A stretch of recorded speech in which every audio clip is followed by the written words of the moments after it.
Notre agriculture mondiale, qui a accompagné et façonné toute civilisation depuis 10 000 ans, se situe aujourd'hui à un point de bascule. L'enjeu est considérable. On dit, et à mon avis à bien des égards c'est vrai, que l'enjeu de la transformation agricole est un des enjeux avec l'eau et l'énergie les plus décisifs des 30 ou 40 prochaines années. L'humanité en expansion rapide a pris conscience que son agriculture reposait sur une planète unique et fragile et qu'il faut trouver des solutions pour les générations futures. Évidemment, nourrir les gens, c'est la priorité numéro 1. Mais peut-être qu'avec la tige de la plante, quand on a pris la graine pour nourrir, on peut peut-être en faire autre chose. Et c'est là qu'on s'imagine la chimie verte. On peut récupérer le carbone, remplacer la chaîne carbonée du pétrole pour faire une chaîne carbonée de chimie verte renouvelable. Et l'idée, c'est comment est-ce qu'on peut y réfléchir ensemble.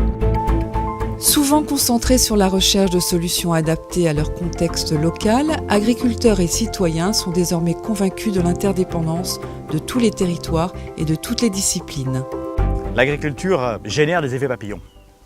Une décision qui est prise ici en matière agricole va avoir des conséquences sur l'eau à 300 km. Une production qui est faite ici va avoir des conséquences ailleurs. Donc on voit bien qu'on a une interdépendance, une interaction de tous ces enjeux-là.